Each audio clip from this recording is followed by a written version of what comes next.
There is a small island off the southern coast of Japan where people routinely live past 100 years old. Not in nursing homes, not dependent on a shelf full of prescription bottles, but gardening, walking, cooking for themselves, laughing with their grandchildren and great-grandchildren. Scientists have visited this place. Researchers have studied it. Journalists have written about it. And yet, if you walked into your doctor's office tomorrow and asked them to tell you what these people eat every single day, most doctors would not be able to give you a complete answer. Some would not even try. That is not an accident. The Western medical system was not built around food. It was not designed to teach you how to eat your way to a longer, stronger life. It was designed around diagnosis and treatment, around identifying what is already wrong and prescribing something to manage it. What the Japanese centenarians have understood for centuries, what has been passed down through generations of people who lived long, strong, and fully independent, that knowledge has never fit comfortably into that system. So it gets left out. Today, that changes for you.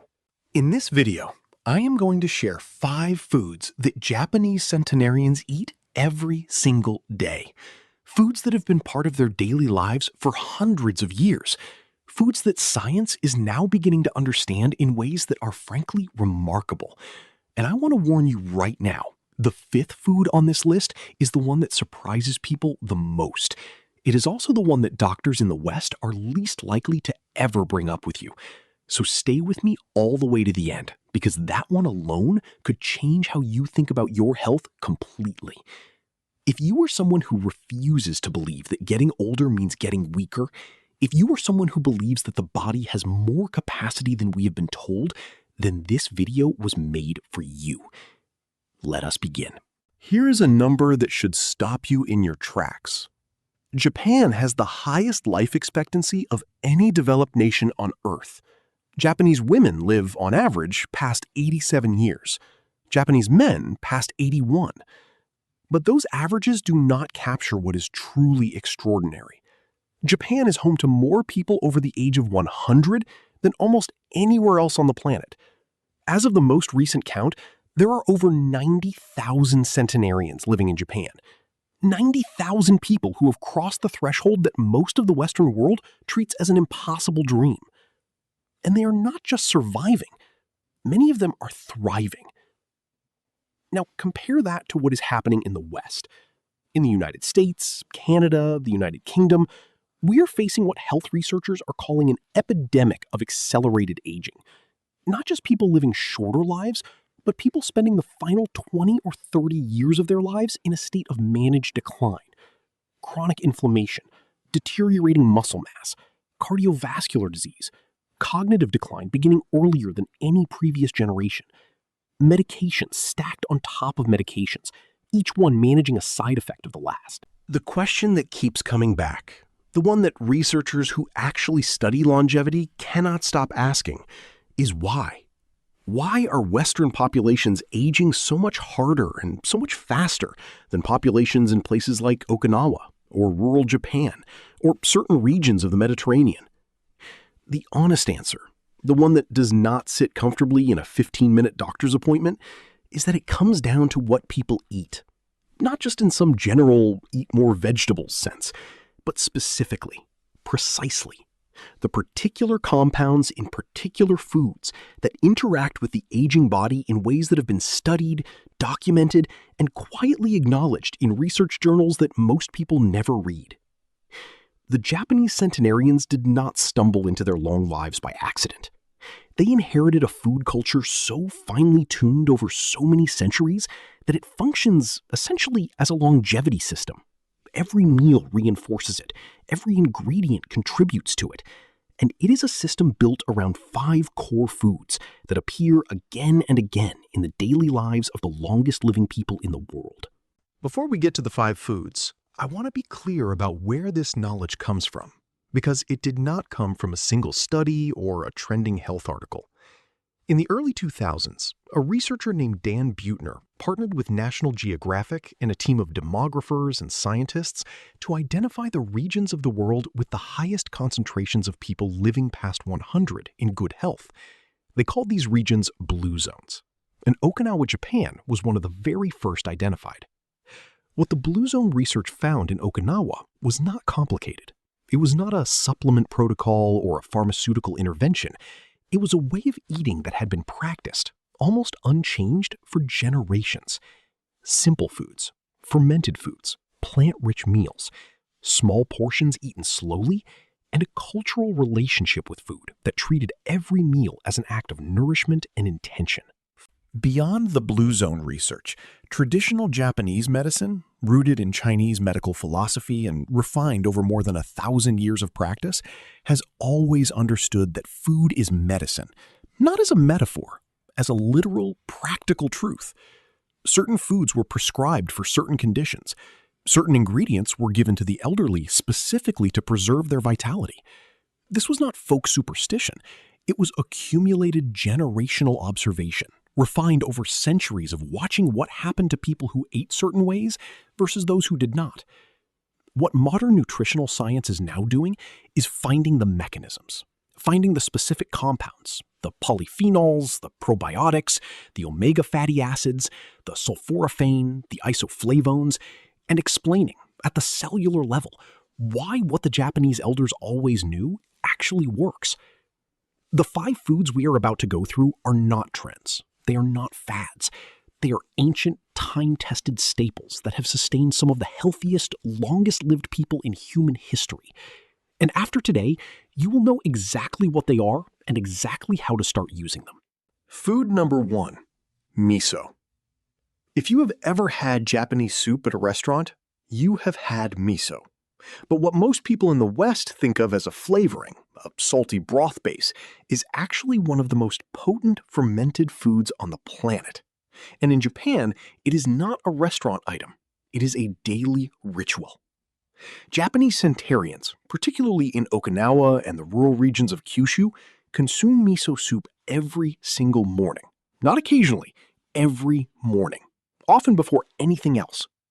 A small bowl of warm miso broth with a few simple ingredients, perhaps some tofu, perhaps some seaweed, perhaps a few sliced vegetables, consumed slowly as part of a morning that is never rushed. So what is miso exactly? Miso is a paste made from fermented soybeans. The fermentation process, which can take anywhere from a few months to several years depending on the variety, produces a food that is extraordinarily rich in beneficial bacteria, probiotics, the same category of microorganism that the West has only recently begun to understand as foundational to human health.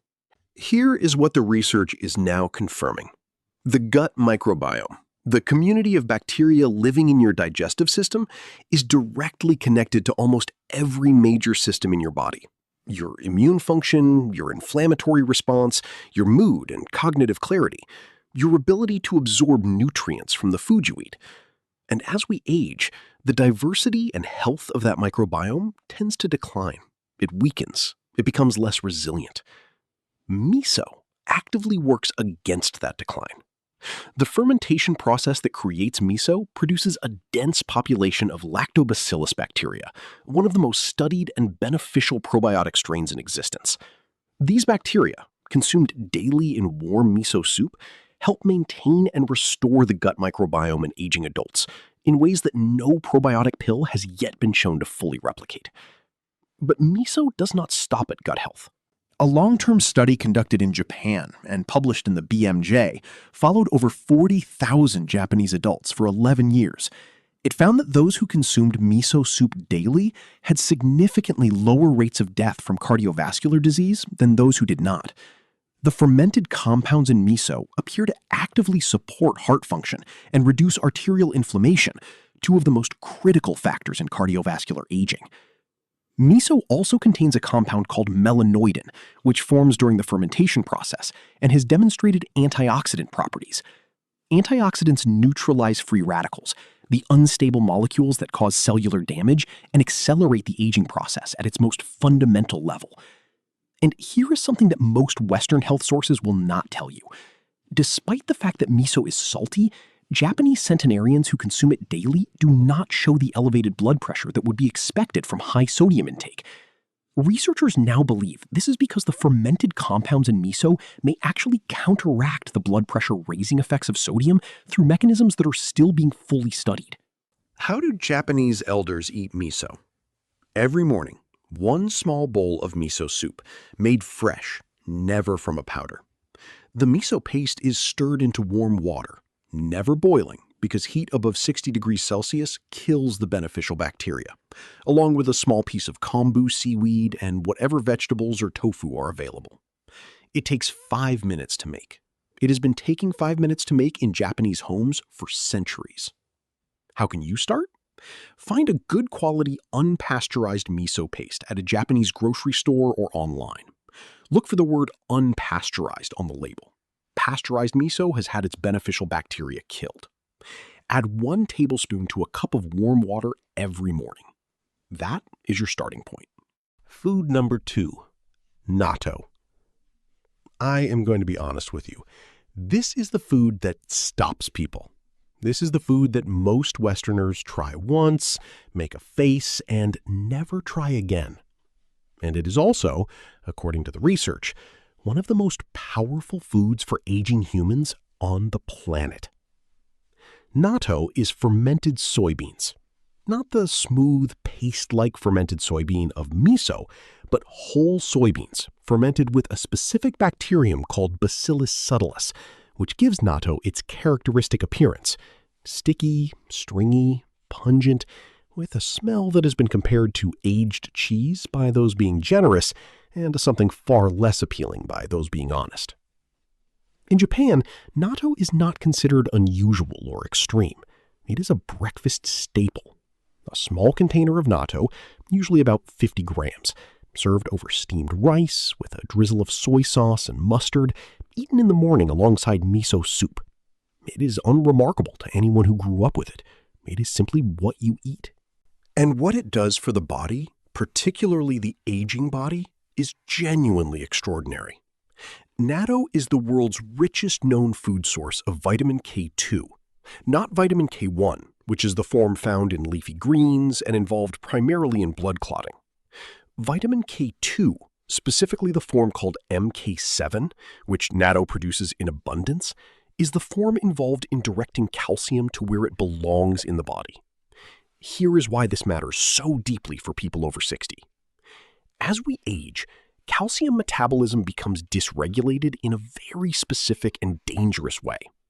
Calcium begins to leave the bones, contributing to osteoporosis and fracture risk, and simultaneously begins to deposit in the arteries, the joints, and the soft tissues of the body. This process, called calcification, is directly associated with cardiovascular disease, joint stiffness, and cognitive decline. It is one of the underlying mechanisms of accelerated aging in Western populations. Vitamin K2, in the MK7 form found in natto, activates specific proteins in the body, osteocalcin and matrix GLA protein, that literally direct calcium away from the arteries and back into the bones where it belongs. This is not a minor benefit. A large European study called the Rotterdam study found that high dietary intake of vitamin K2 was associated with a 57% reduction in death from cardiovascular disease over a 10-year follow-up period. 57%. That is not a number you will hear in your doctor's office. That is not something that shows up in a standard blood panel recommendation, but it is in the research. It has been in the research for years. Beyond K2, natto contains an enzyme called nattokinase, a fibrinolytic enzyme that has been studied for its ability to break down fibrin, a protein involved in blood clot formation. Nattokinase has been shown in multiple studies to support healthy blood flow and reduce the kind of clot risk that leads to stroke and heart attack in older adults. And natto is also, like miso, a probiotic powerhouse. The Bacillus subtilis that ferments natto produces spore-forming bacteria that are extraordinarily resilient, able to survive the acidic environment of the stomach and colonize the gut in a way that most probiotic supplements cannot. If you find the texture of natto difficult, here is what Japanese elders will tell you. You must stir it. Stir the natto vigorously with chopsticks, 50 to 100 times, before eating. This develops the sticky strings and is said to develop the flavor. Eat it warm over rice. Add the soy sauce and mustard packets that come in the package. Start with a small amount. Let your palate adjust over 2 to 3 weeks. Most people who commit to it stop noticing the smell entirely within a month. You will find natto in the frozen section of most Asian grocery stores. It comes in small individual containers, usually sold in packs of 3. Start there. We are almost at food number 5, the one I told you about at the beginning, the one that is going to surprise you. We have 2 more to get through first, and I promise you, each one is worth your full attention. But I want you to hold that anticipation, because when we get there, everything is going to connect. Food number 3, kombu and seaweed. Before we continue, there is something I need to tell you about what happens inside the body after 60 that makes everything from this point forward even more important. After the age of 60, the body's ability to manage inflammation shifts in a fundamental way. The immune system, which was designed to activate inflammation in response to injury or infection and then shut it back down, begins to lose its regulatory precision. It starts producing a low-level, constant state of inflammation throughout the body, even when there is no injury or infection to address. Researchers have given this process a name: inflammaging, chronic, low-grade inflammation associated with aging, and it is now understood to be a primary driver of virtually every major age-related disease: heart disease, arthritis, Alzheimer's disease, certain cancers, diabetes. Japanese centenarians show dramatically lower markers of systemic inflammation than age-matched Western populations. And one of the reasons researchers keep coming back to is the daily consumption of sea vegetables, particularly kombu, wakame, and nori. Seaweed has been a daily part of the Japanese diet for more than 10,000 years. It appears in the broth of miso soup, wrapped around rice in onigiri, served as a side salad dressed in rice vinegar, and added to dozens of traditional dishes in ways that make its consumption effortless and continuous. And what it delivers to the body is unlike almost anything available in a typical Western diet. Kombu, the thick, dark seaweed used to make the base broth called dashi, is one of the richest dietary sources of iodine in the world. Iodine is essential for thyroid function. The thyroid gland regulates metabolism, body temperature, energy production, and cellular repair. In Japan, iodine deficiency is essentially unknown. In Western countries, even in populations with access to iodized salt, subclinical thyroid dysfunction in adults over 60 is strikingly common, often undiagnosed, and often expressed as fatigue, weight gain, cognitive slowing, and depressed mood. Beyond iodine, the sea vegetables consumed daily in Japan are rich in a class of polysaccharides called fucoidins. Fucoidins are compounds found only in certain types of brown seaweed. They are not present in land plants at any meaningful level, and they have been the subject of a growing body of research showing anti-inflammatory, immune modulating, and potentially anti-tumor properties that are genuinely significant. Fucoidin has been shown to inhibit the production of pro-inflammatory cytokines, the specific molecular signals that drive the inflammaging process described above. It has demonstrated the ability to support natural killer cell activity in the immune system, and in multiple laboratory and animal studies, it has shown the capacity to induce apoptosis, programmed cell death, in abnormal cells, while leaving healthy cells unaffected. Wakame, the softer, bright green seaweed found in most miso soups, contains a compound called fucoxanthin, a carotenoid pigment that has been studied for its ability to support healthy fat metabolism and reduce visceral fat accumulation. Visceral fat, the fat that accumulates around the internal organs, is a primary driver of systemic inflammation and cardiovascular risk in older adults. How do Japanese elders consume seaweed? Continuously and effortlessly. A piece of kombu simmered into broth every morning, wakame in their daily miso soup, nori wrapped around rice at lunch, a small seaweed salad as a side dish at dinner. It is not a supplement. It is woven into every meal. You can start simply. Add a strip of dried kombu to any soup or broth you make. Add dried wakame flakes to your morning miso soup. Eat nori sheets as a snack in the afternoon. The goal is daily, consistent consumption. Not large amounts, but regular presence. Food number 4, tofu and fermented soy. We are one food away from the one I promised you. Stay with me. In the West, soy has had a complicated relationship with public perception. For years, it was promoted as a health food. Then it was criticized, then defended again. The debate has been loud and, for most people, genuinely confusing.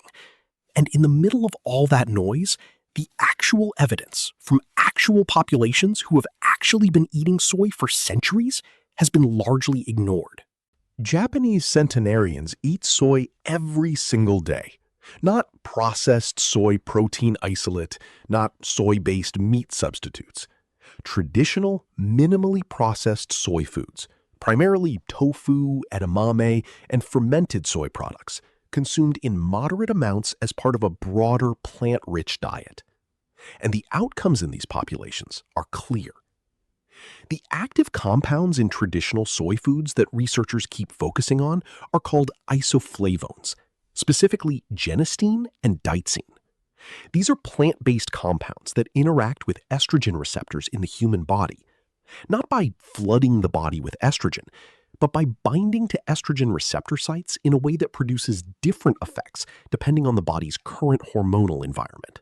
For women past menopause, whose estrogen levels have declined significantly, the isoflavones in soy appear to provide a mild, gentle estrogen receptor activity that supports bone density, cardiovascular health, and cognitive function in ways that partially compensate for the estrogen loss of menopause. A major study of Japanese women found that high soy isoflavone consumption was associated with significantly lower rates of bone fracture, lower rates of cardiovascular events, and better preservation of cognitive function in women over 70. For aging men, the research shows different, but equally significant benefits. Genistein in particular has been associated with reduced markers of prostate inflammation and lower rates of prostate-related health issues, one of the most common and most disruptive health concerns for men over 60.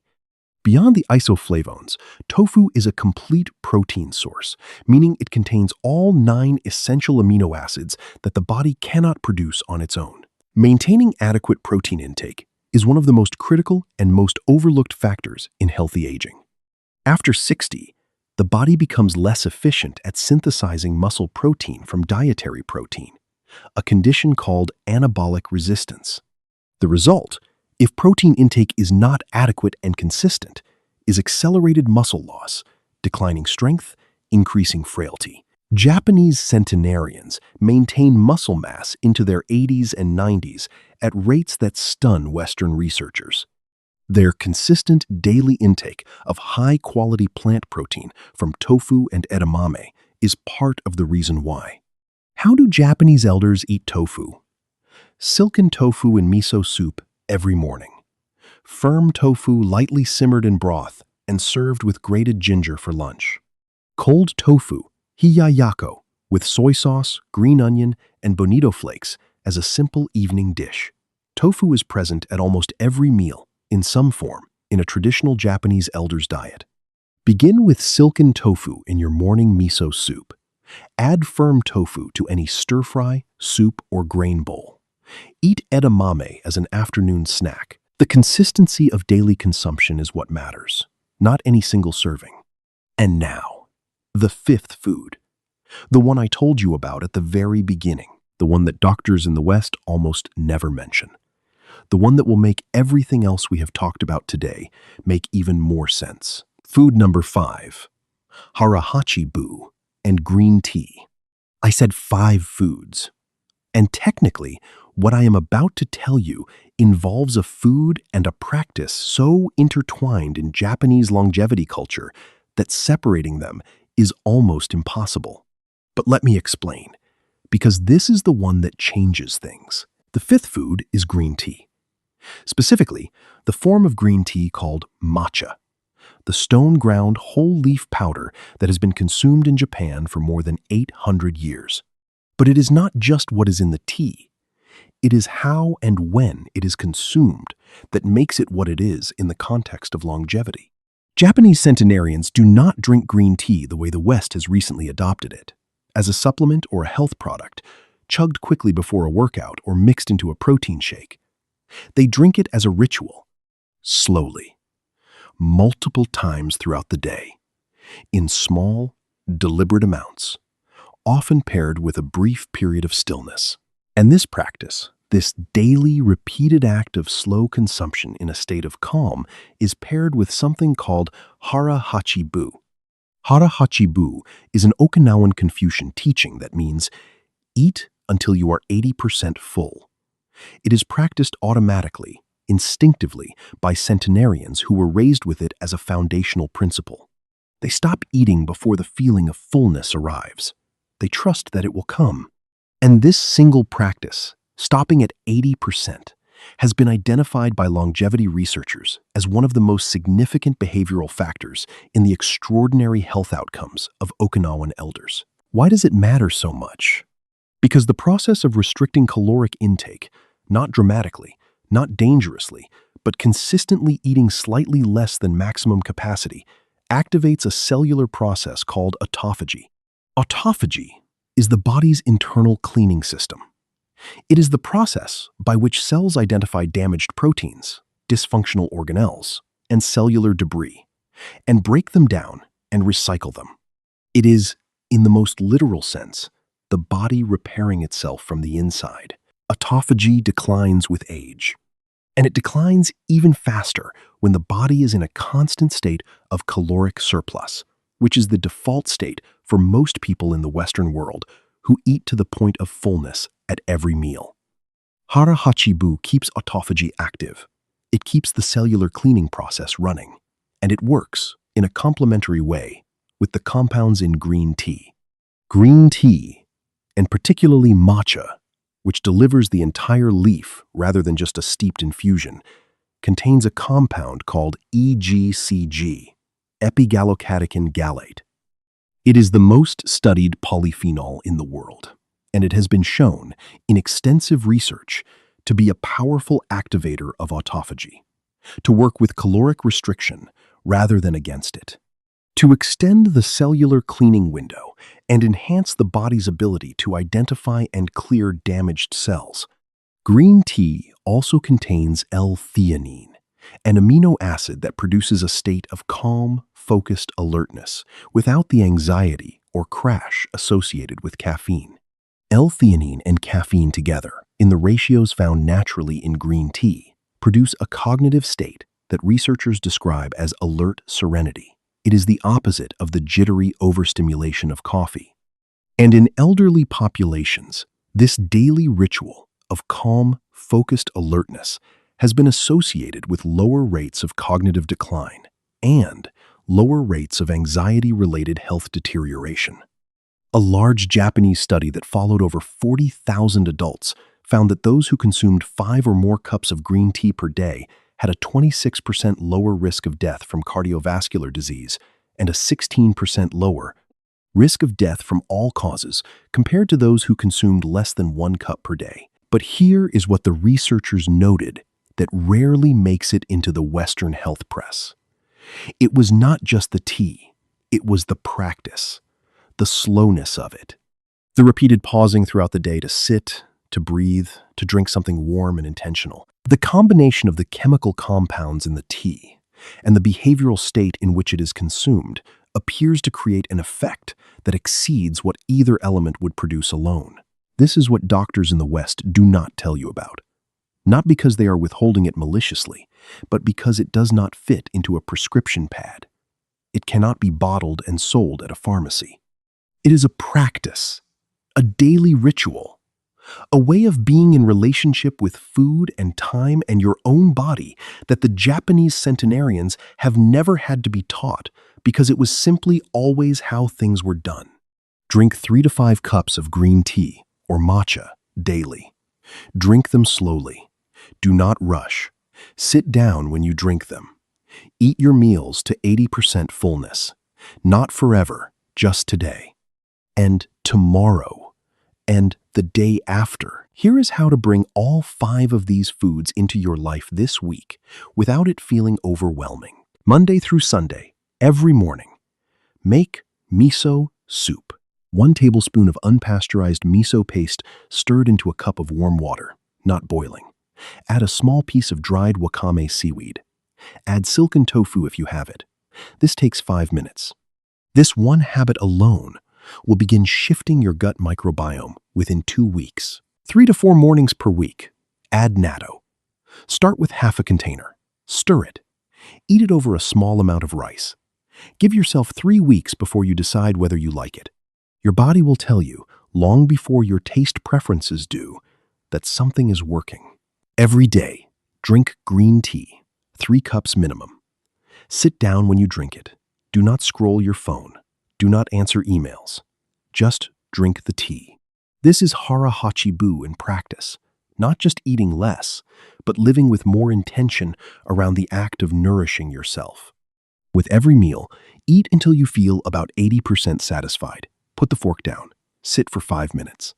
The remaining fullness will arrive. It always does. Where to find these foods? Any Asian grocery store will carry all of them. Most health food stores now carry miso paste, natto in the freezer section, dried seaweed, and matcha powder. You do not need to spend a great deal of money. Natto costs almost nothing. Miso paste is inexpensive and lasts for months in the refrigerator. The barrier to starting is much lower than you think. If this video has given you something, if even one of these 5 foods is something you did not know about before today, then I want to ask you to do something right now before you click away. Leave a comment below with the words Japan Strong. That is all. Just those 2 words. It tells me that this reached you.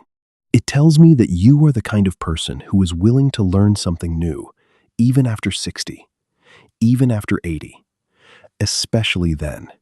And if you have a family member, a daughter, a son, a grandchild, who keeps telling you that getting older means slowing down, that decline is inevitable, that this is just how it goes, share this video with them. Let them see what is possible. Let them see what a different approach to food and aging actually looks like. Subscribe to Elder Wisdom Path if you have not already. Turn on notifications, because the next video is going to go even deeper into a specific practice used by Japanese elders every single morning that takes less than 4 minutes, and that researchers have linked to significantly reduced rates of cognitive decline after 70. You do not want to miss that one. The path to a longer, stronger, more vibrant life is not hidden. It never was. It was just waiting for you to look in the right direction. I will see you in the next one.